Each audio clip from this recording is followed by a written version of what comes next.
The rain lashed against the floor-to-ceiling windows of the Vance Global Executive Suite, but Elias Vance barely noticed the storm. His focus was entirely on the heavy parchment of his late grandfather's will. The condition was as absurd as it was ironclad. To inherit the controlling shares and prevent his resentful younger brother Tristan from tearing the empire apart, Elias had to marry within 30 days. It was a calculated move by a dead man to force Elias to settle down, but Elias saw it only as a business transaction waiting to be solved. He needed a wife who would sign an NDA, collect a check, and disappear after a year. He did not need romance. He needed a ghost. Nora Linwood was supposed to be invisible. As part of the evening cleaning crew, her uniform and cleaning cart were a camouflage she wore willingly. She had spent the last 2 years erasing her past, trading the luxury of her former life for the quiet anonymity of minimum wage. When she entered the executive office, she expected it to be empty. Instead, she found Elias Vance slamming a crystal glass onto his desk. Startled, she dropped her dustpan. The loud clatter made him snap. He turned, his dark eyes filled with the ruthless arrogance that graced the covers of business magazines, and ordered her to leave. But Nora did not cower. She met his gaze, her posture straight, and calmly informed him that she had a job to do, and his temper tantrum was not on her schedule. Elias was stunned. Women in his circle agreed with him, flattered him, or feared him. This woman in a faded grey uniform looked at him with an authority she had no right to possess. An idea, reckless and brilliant, sparked in his mind. He needed a bride with no ties to his world, someone who would not try to leverage the Vance name. He locked the door and made his offer. 6 months of marriage, $1 million transferred to a private account, and complete autonomy afterward. Nora listened in silence. She did not care about his millions, but the money could finally clear the debts her father had left behind when his own company collapsed. She agreed, staring him down and setting her own terms. She would not be his puppet. The wedding was a masterpiece of cold efficiency. Held in a private courthouse, they exchanged vows with the passion of 2 executives signing a merger. Tristan Vance stood in the back, his arms crossed, watching the new bride with narrowed, suspicious eyes. When they arrived at Elias's sprawling estate, Elias handed Nora a sleek black credit card, telling her to buy whatever she needed to play the part. Nora placed the card back on his desk. She told him her time was bought, but her wardrobe and her dignity were her own. Elias felt a strange tightening in his chest. He was used to being used for his wealth, but her rejection of it unsettled him. Living together became an intricate dance of avoidance and undeniable gravity. They shared a roof, but lived in separate orbits, until the friction of their forced proximity sparked into something else. Tristan made a habit of visiting, throwing veiled insults at Nora's humble origins. During one of these visits, Nora verbally dismantled Tristan's business acumen, exposing his lack of original ideas with a precision that left both brothers speechless. Elias looked at her with newfound respect. Late one night, Elias collapsed on the living room sofa, exhausted and fighting a fever after a brutal week of fending off the board of directors. Nora did not say a word. She simply brewed a cup of ginger tea, exactly the way her father used to make it, and left it quietly on the table beside him. It was a small, silent gesture of care that pierced straight through Elias's armor. The fragile peace shattered on a Tuesday morning. Elias walked into a boardroom to find Tristan smirking, a digital recorder resting on the mahogany table.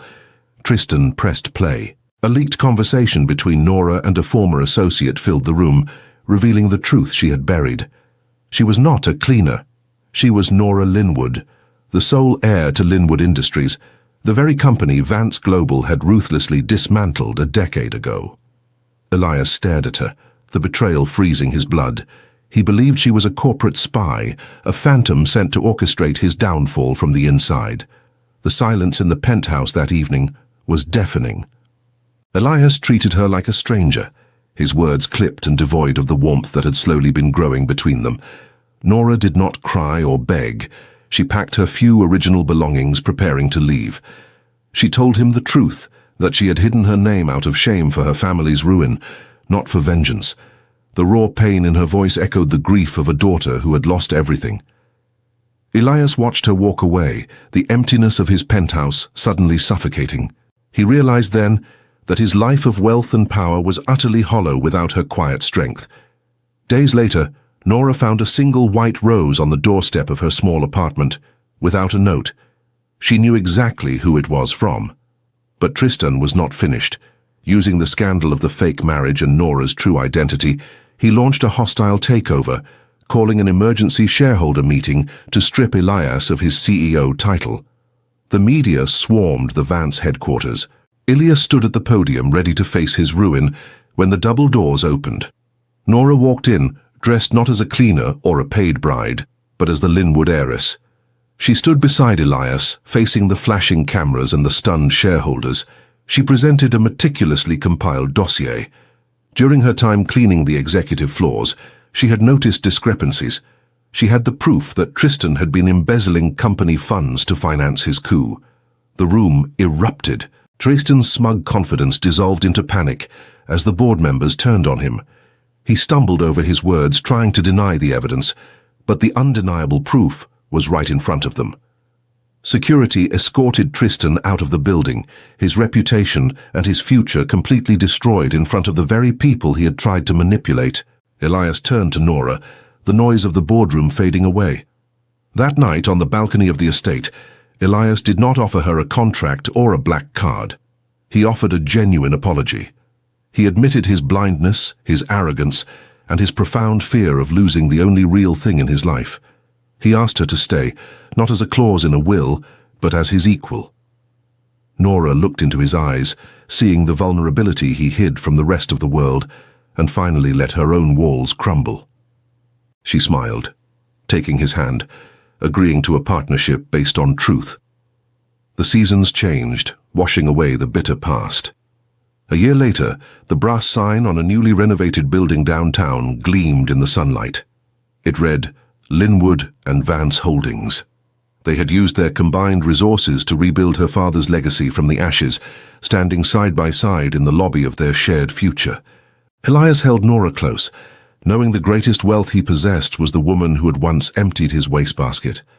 If this story touched your heart, share it with someone who needs to hear a good love story. Subscribe to the channel to follow the next stories.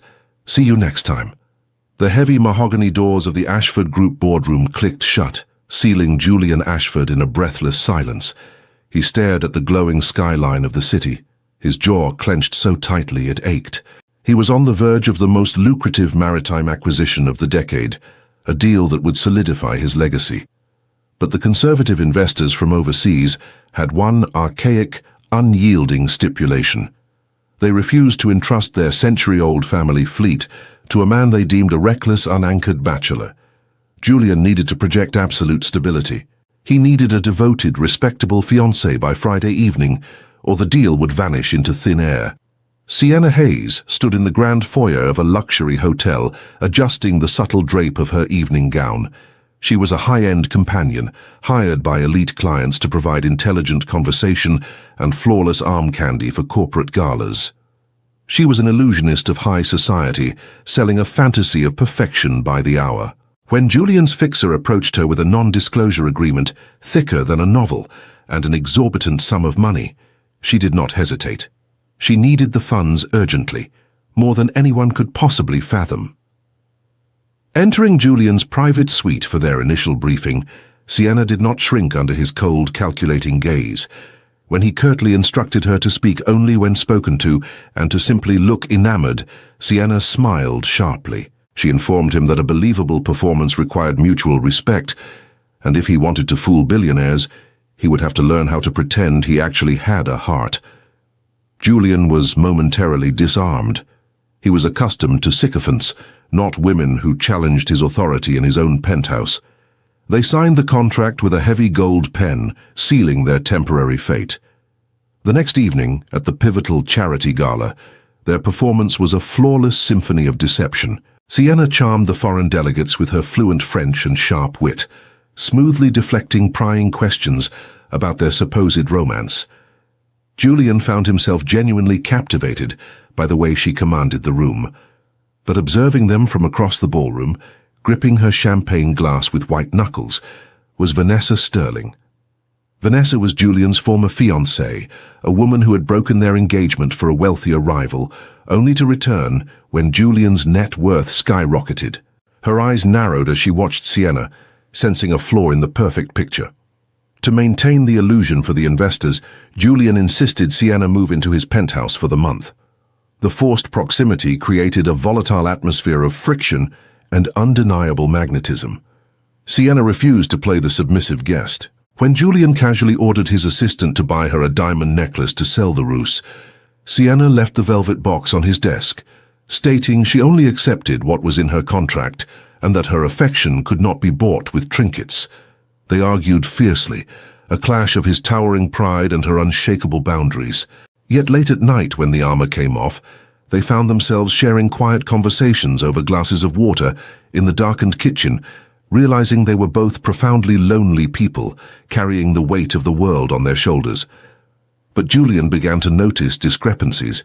Sienna frequently disappeared on Tuesday and Thursday afternoons, her demeanor tense and guarded upon her return. Driven by a lingering paranoia of corporate espionage, Julian hired a private investigator to follow her. The dossier arrived a week later in a sealed manila envelope. Julian opened it, expecting to find evidence of a rival company or a secret lover. Instead, his blood ran cold. The photographs showed Sienna rushing into a pediatric oncology ward. The report detailed her hidden life. She had a 4-year-old son named Leo, born with a severe, incredibly rare blood disorder.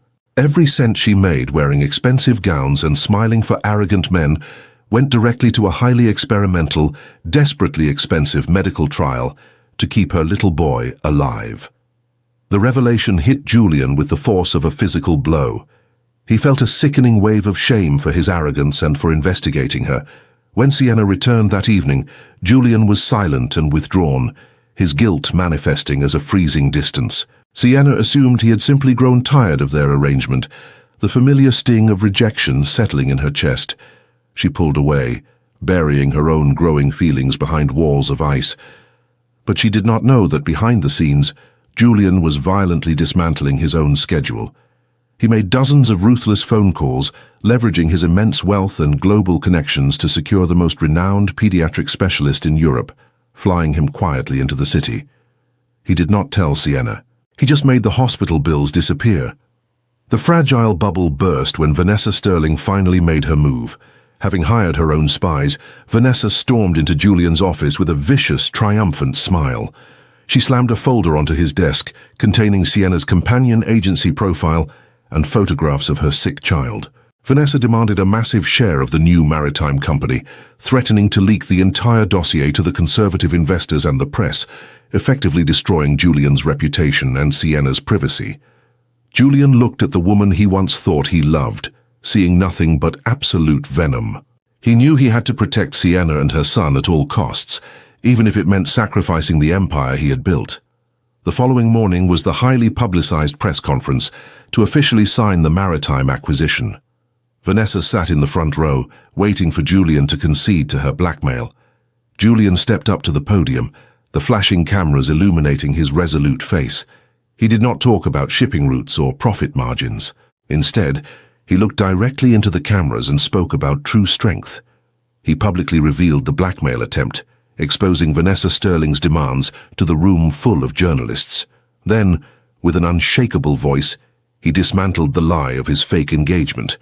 He praised Sienna, calling her the most fiercely honorable woman he had ever known, a mother fighting a silent war for her child.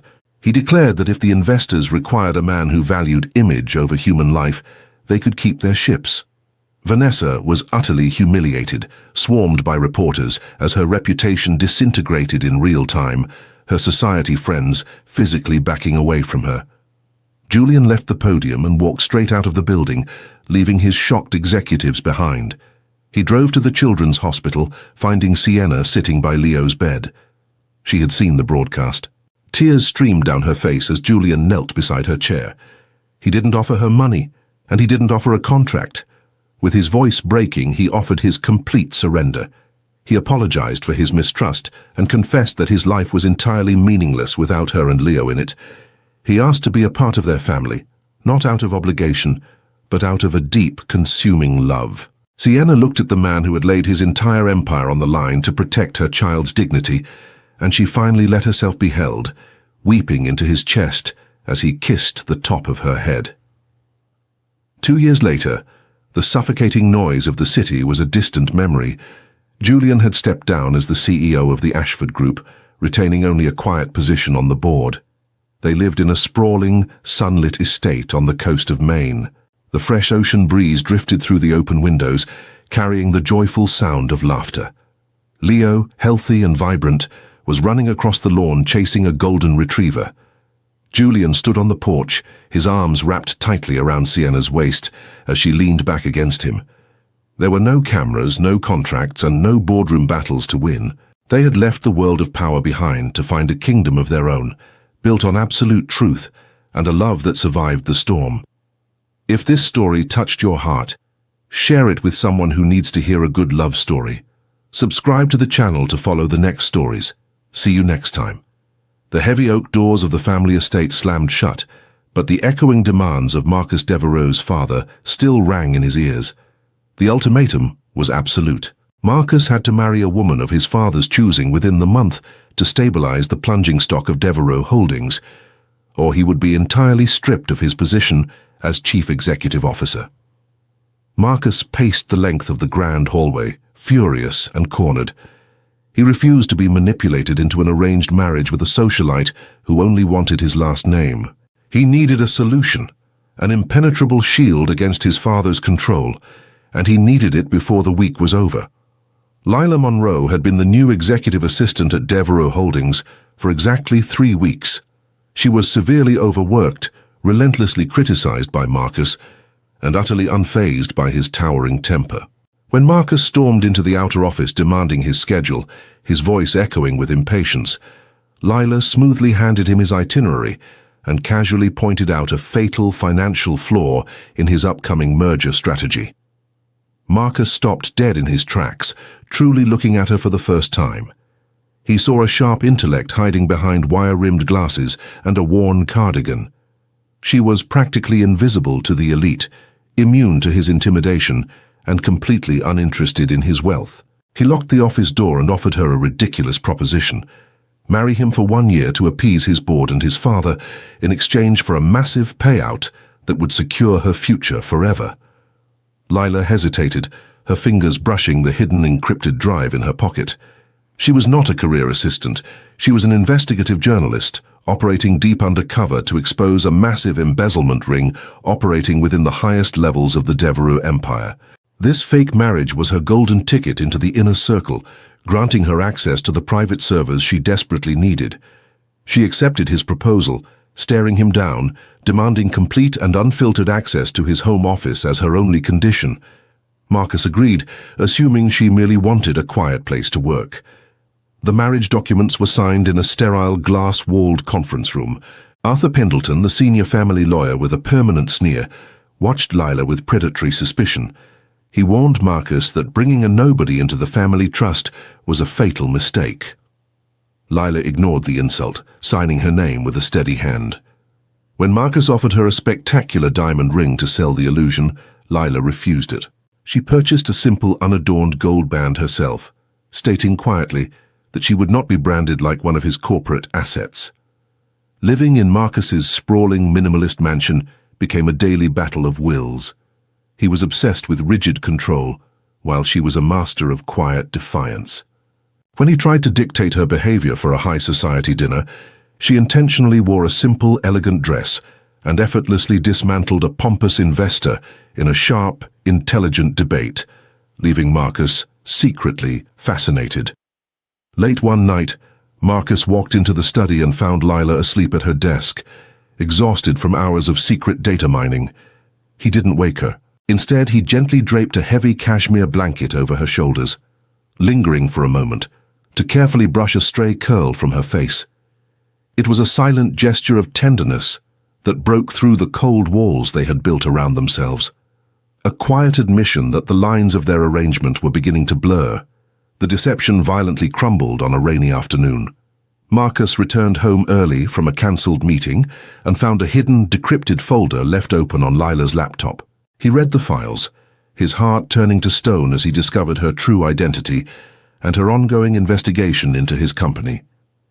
He realized she had been using him, treating their marriage as an infiltration tactic. When Lila walked into the room, the confrontation was devastating. She admitted the truth, her voice trembling but resolute, insisting that the corruption she was tracking was real and that his own legacy was being stolen from under him. But Marcus refused to listen, his pride shattered by the realization that the only woman he had ever begun to trust was entirely a lie. He froze her out completely. They attended public events acting like the perfect, affectionate couple, but behind closed doors, the silence between them was suffocating. Yet when Lila caught a severe fever a week later, Marcus cancelled a crucial international flight. He did not say a single word to her, but he stayed awake by her bedside all night, placing cool cloths on her forehead and ensuring she took her medication. His actions spoke the words his wounded pride refused to say. He was furious, but he could not bear to see her suffer. The true threat finally emerged from the shadows. Arthur Pendleton, the corrupt family lawyer, realized Lila was dangerously close to uncovering his massive, decade-long embezzlement operation. Pendleton struck first, expertly framing Marcus for the missing funds and preparing to present fabricated evidence to the federal authorities. Pendleton cornered Lila in the empty mansion, threatening to ensure Marcus spent the rest of his life in federal prison, unless she destroyed all her research, signed a confession taking the blame, and disappeared from the country immediately. Instead of running, Lila went straight to Marcus with the final pieces of the puzzle. The shared danger shattered the ice between them, forcing them to unite against the man trying to destroy them both. During an emergency board meeting where Pendleton planned to oust Marcus and call the authorities, Lila calmly walked into the room and activated the boardroom's integrated sound system. A crystal-clear audio recording filled the tense space. It was a conversation Lila had secretly recorded the day before, capturing Pendleton explicitly detailing his embezzlement scheme and his arrogant plan to frame the CEO. The color completely drained from Pendleton's face as federal agents, called in advance by Marcus, entered the room. Pendleton was escorted out in handcuffs, his decades of untouchable arrogance collapsing in front of the stunned board of directors. The dust finally settled in the empty boardroom. Marcus turned to Lila, the heavy burden of betrayal and corporate warfare finally gone. He stepped closer, his voice stripped of all its usual authority. He apologized for his blindness, admitting that his pride had almost cost him the only real thing he had ever known. He told her that he did not care why she had entered his life, only that he could not imagine a future without her in it. He asked her to stay, offering his heart without any contracts or conditions. Lila looked at the man who had learned to drop his armor for her, and she finally let down her own professional shield, confessing that she had fallen entirely in love with the man behind the billionaire facade. 3 years later, the cold, silent minimalism of the mansion was gone, replaced by the chaotic warmth of a real home. Lila had published her exposé, clearing the Devereux name entirely and winning a prestigious award for her journalism.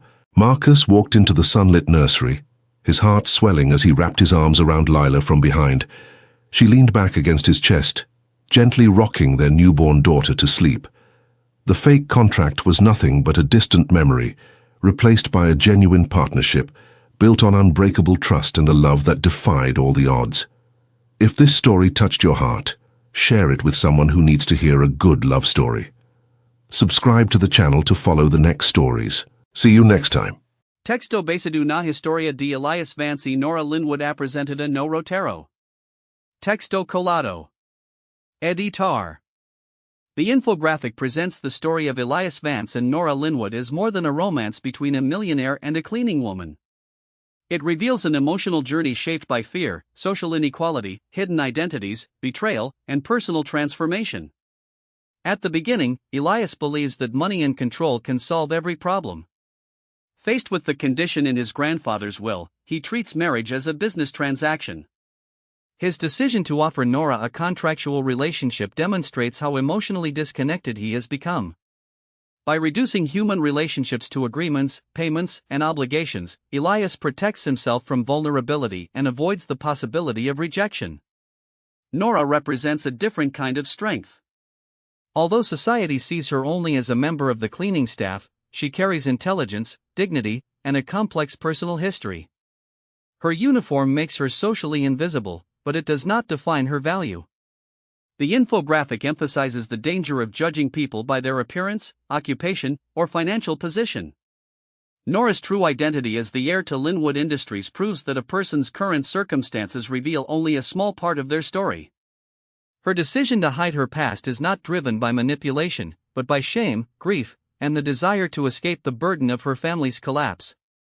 Their contract creates an artificial relationship, but daily life slowly exposes their authentic personalities. Nora challenges Elias instead of flattering him, while Elias begins to admire her independence and moral courage. Their emotional connection grows through small gestures rather than expensive gifts. The moment Nora prepares ginger tea for Elias is psychologically important because it introduces genuine care into a relationship created for practical reasons.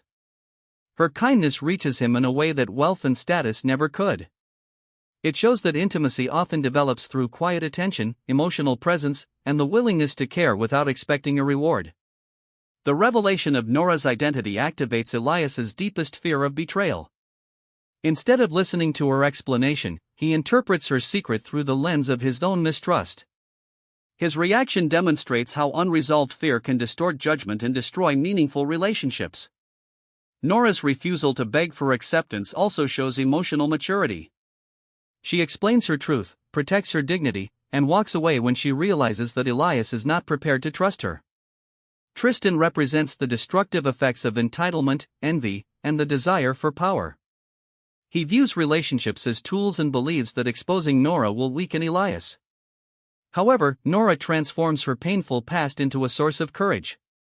By returning to the boardroom with evidence of Tristan's corruption, she refuses to remain a victim. She reclaims her identity and uses her knowledge to defend the truth.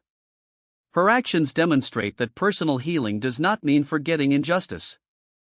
It means confronting it without allowing bitterness to control the future. Elias's final transformation occurs when he stops offering material solutions and begins taking emotional responsibility. His apology is meaningful because he admits his arrogance, fear, and blindness.